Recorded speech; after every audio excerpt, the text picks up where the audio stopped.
Hey YouTube, my name is Nick James and I'm going to be teaching you how to play guitar.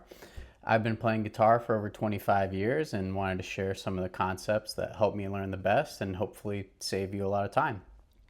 The topic we're going to cover today is what's inside our 5 chord shapes.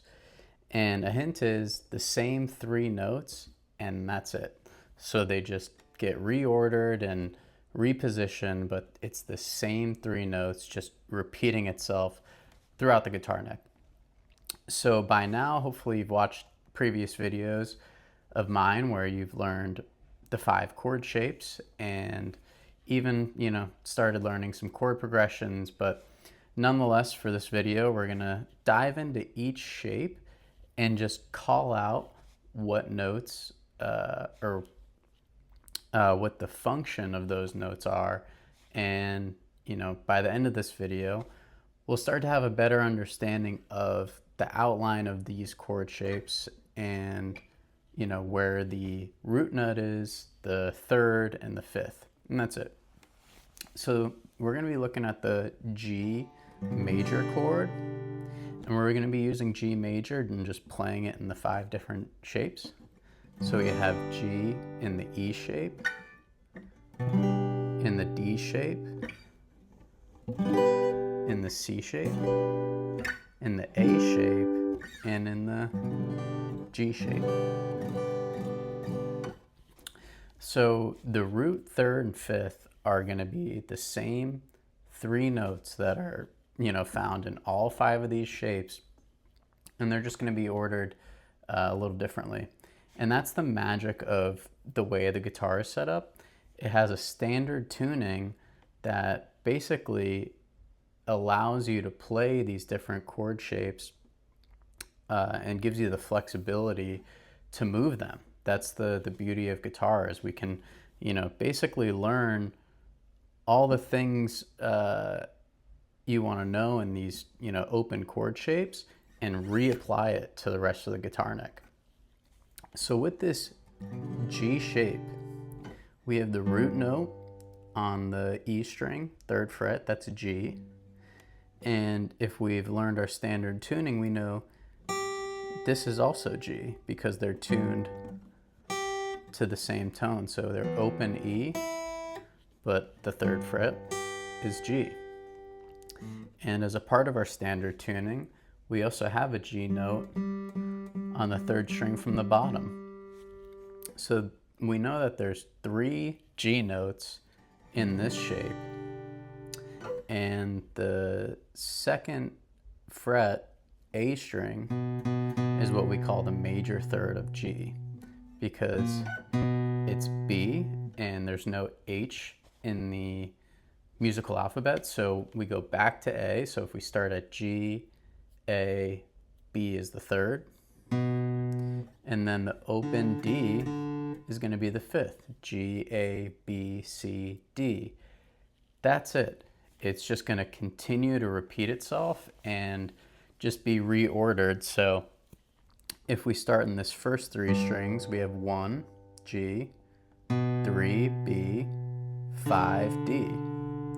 If we start on this A string, we have B as the 3rd, open D as the 5th, and then right below that, G as the 1. So we're able to break these chord shapes into smaller chunks, what are actually called triads, or just 3-note chords, to make sense of the way the guitar is set up. So we have, the first 2 chunks of 3-string chords, and then these 3 strings are tuned to a G triad. We have open D, open G, and open B. That would be the 5th, 1, or root, and then the 3rd. And then we have G again, all the way at the top here on the 3rd fret. And that's it. That's everything you need to know about the G shape. The beauty of it, again, is these open strings here are actually part of the A shape, you see all the way up here on the 12th fret.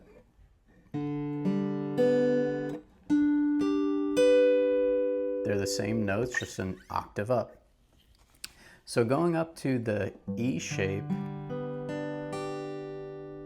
G chord, we have the same root note, the same G root all the way at the bottom, so we're using both those G's again, but we have our third G in this E shape chord right here on the D string, 5th fret.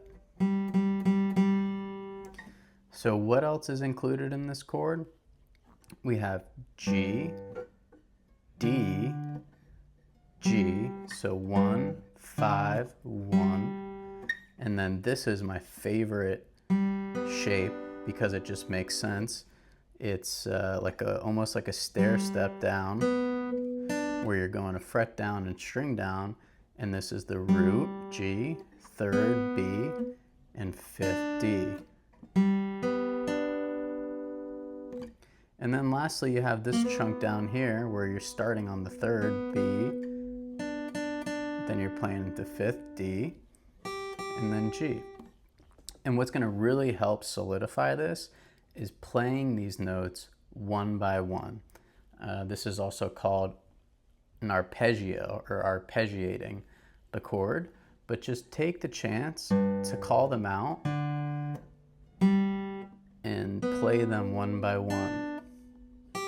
So we have 1, 5, 1, 3, 5, 1.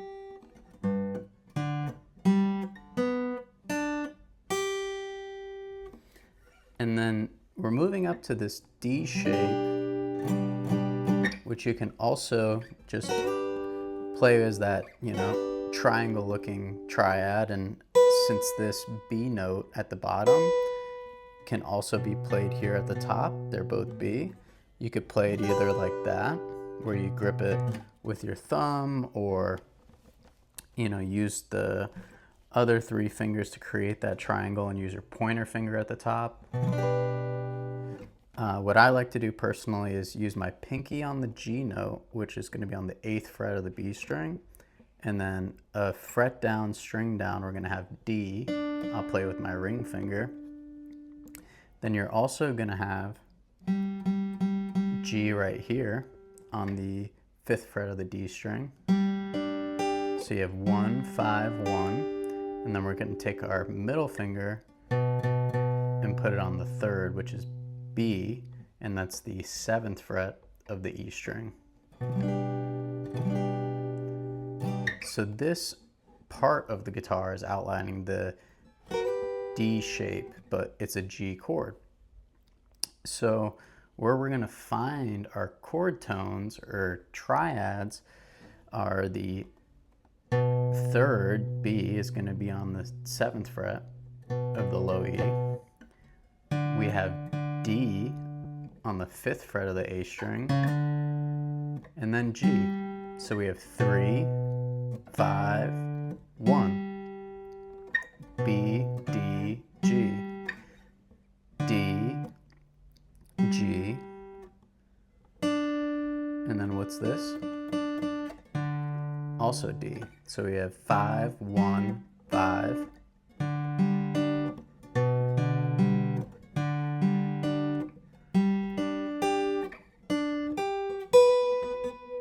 So I would take the time to, again, start to call out these notes, not only the note, but the either root or 1, 3rd, or 5th.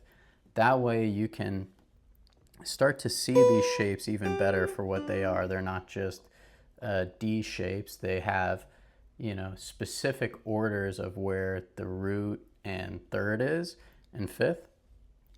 And that's what's going to help you save so much time when you're learning how to solo, because when you start to learn scales like the pentatonic scale or the major scale, these notes are going to be the most important notes within both of those scales. So you might as well know where they are, and that'll give you a ton of structure and give you the ability to target these chord tones because they're just going to sound the best. So we've gone over the G shape, E shape, D shape. Now we have a C-shaped G chord. And this is going to be probably harder for a beginner to play. But the point is not playing the whole chord at once for this exercise. You're going to be playing the same C shape, but moving it up to where the root on the A string is a G note. And then you're going to also have that third right below a string down and fret down.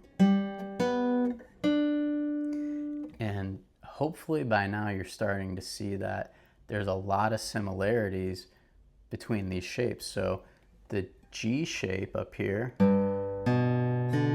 has the 1, 3, and 5, and the C shape has the 1, 3, and 5, just really looking exactly the same, just in a different place on the fretboard. So on top of G, on the string up, is D. So if we were to play all these strings kind of one by one in the C shape, we have the 5th D, the 1 G, the 3rd B, and then the 5th again D, and then the 1 G, and 3rd B.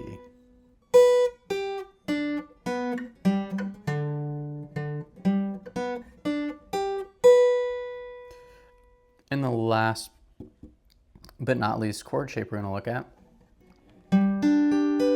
is the A shape. But we're playing it as a G major chord. So the same thing goes for this root note. We're using the same root note as the C-shaped G chord. So we have D on top of that on the E string, 10th fret. Right below it, we have the G, which is the root note. And then the 5th again, D. So those are the same note. So 5, 1, 5, 1, 3, B, D.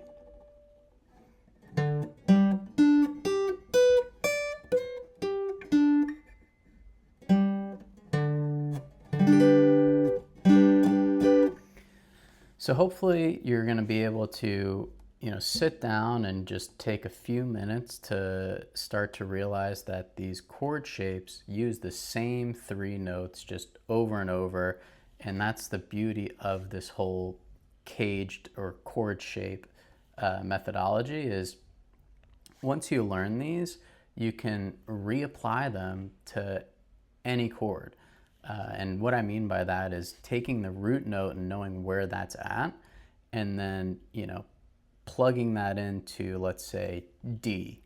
So if I wanted to play D and the root note's on the E string, I have my E shape, my G shape, my A shape, and my C shape. And then the D shape. So it can be very overwhelming to try to tackle all this at once. So, maybe break this up into 5 days and just sit down and, start to understand these shapes and where the root, 3rd, and 5th are. And then in the next lesson, come back and we're going to talk about triads, and then breaking these big shapes down into bite-sized little 3-note chords, and the best way to start to do that. So thanks for watching, and if you liked the video, share it and like it, and don't forget to subscribe to keep watching more guitar lessons.